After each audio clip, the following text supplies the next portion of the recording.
So guys, right now I'd like to shift the focus and talk about something toxic that you and I are ingesting every single day.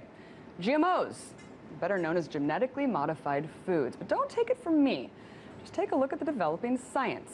Most recently, two researchers representing the European Food Safety Authority, or the EFSA, discovered that the most common gene in commercial GMOs is virus-ridden. The report states this viral gene, called gene 6, quote, might not be safe for human consumption. Shocker. And guess what? The scientists found that 54 of 86 GMO plants approved for use in the US contain that very gene. Keep in mind, those are the same plants being fed to the animals that you and I get our eggs, milk, and meat from. Nice. But of course, even after discovering all of this, the EFSA didn't recall the gene 6 containing crops. No. Instead, they just released a retroactive risk assessment of the gene.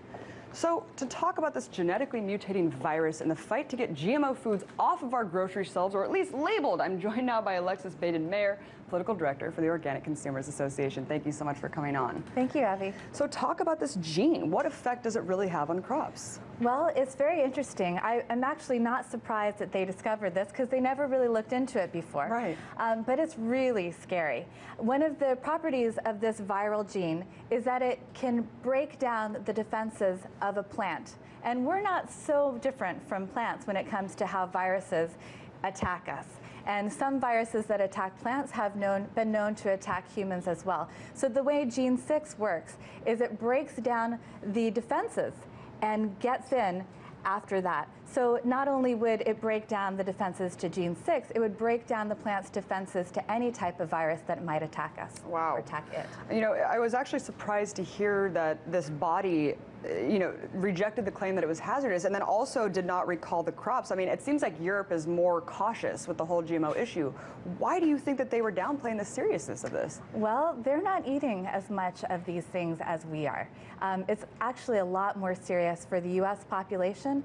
In Europe, they have labeling. Yeah. And so they don't put a lot of genetically engineered ingredients directly into the food. They do eat a lot of milk, meat, and eggs, as you mentioned, that from animals that are fed these plants. But US consumers are actually eating the plants. So it's probably up to our food safety regulators to recall it to protect us. Well, let's talk about our food safety regulators because, here you have Obama claiming during his campaign he was going to label GMOs, and then you have him stuffing his cabinet full of Monsanto lobbyists, and then you even have Michelle Obama with her whole organic garden initiative. I mean, really, what is going on here? Does Monsanto essentially own the government at this point here in the U.S.? It seems that way. There hasn't been a presidential administration that didn't have a Monsanto plant inside of it. There's a man named Michael Taylor who's currently in charge of food safety at the FDA, and he used to work for Monsanto. He's a lawyer, but he passes himself off as a food safety expert. He doesn't have any real expertise, and all of his knowledge comes from working inside of the industry. But he's been in past administrations, and now he's still in the Obama administration. Yeah, the revolving door keeps going round and round, and Vermont passing this labeling law and then being scared to actually put it into effect because of their fear of a lawsuit from Monsanto. I mean, what does this really say about the state of even our ability to be proactive with this issue? Yeah, I think that legislators have to give up that lame excuse. I think it's time for laws to be passed that challenge Monsanto. And if Monsanto wants to take them to court, so be it. But we need to have some shred of democracy. Wouldn't that be great to see Monsanto versus a state take it to the Supreme Court and really take this, take truth to power here? It's just absurd. Let's talk about, what you just said, where Europe pretty much labels GMOs at least, or bans them in a lot of instances. We're one of the only industrialized countries that does neither. According to the National Institute of Health study, the U.S. health is worse than almost all of these other industrialized countries when it comes to infant mortality, diabetes, obesity, different diseases. Do you think there's a connection here? There's definitely a connection, but you don't have to believe that the connection is GMOs. Just look at where GMOs are in our diet. High fructose corn syrup, trans fats, and milk, meat, and eggs from factory farms. So we know all of those things are bad for us. They're also happen to be genetically engineered. Now that we know about gene 6, we know that our ability to resist disease might be broken down by getting these genetically engineered genes into the food system. So, there's no end to what may be happening, but certainly anybody who's aware of this, stop eating foods with trans fats, high fructose corn syrup, and stop eating foods from factory farms. These are where the GMOs are. We know it's bad for us.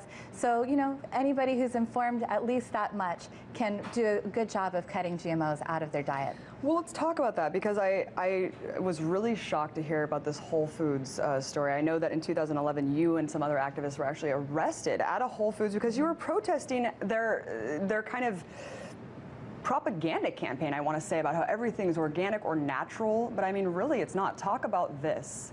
Well, Whole Foods is actually certified as a grocery store under the USDA National Organic Program. And they've got the big USDA seal right when you walk in. So I think that most consumers would assume that there isn't anything genetically modified in Whole Foods. But it's not all organic. And so if you pick up, for instance, a Kashi cereal, they have a cereal that is almost all soy.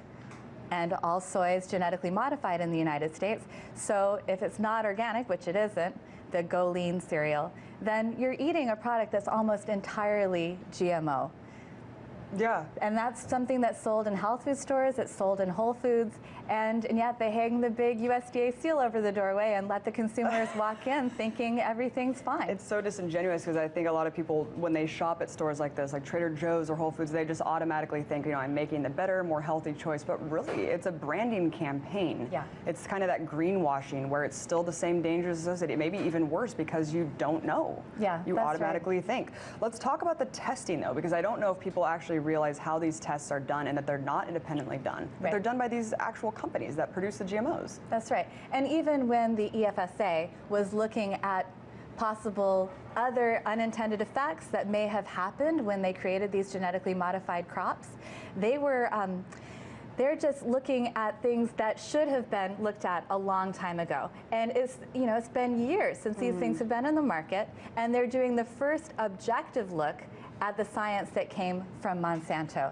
and the other biotech industry companies. So yeah, this is ridiculous. Even in Europe, they're not doing independent testing. They have the company's word, and they basically just take that. And they don't even do the follow-up investigations until, decades later, we're learning about this new virus. Well, Alexis, why shouldn't we trust the company that made Agent Orange, that's hiring police officers to threaten farmers? I mean, come on, we should trust Monsanto's word. Well, thank you so much for coming on. We definitely need to keep pushing forward with this issue in light of Prop 37 failing. I mean, let's just keep pushing forward. Thank you so much for everything you do. Alexis Baden-Mayer, Political Director, Organic Consumers Association. Thank you so much, Abby.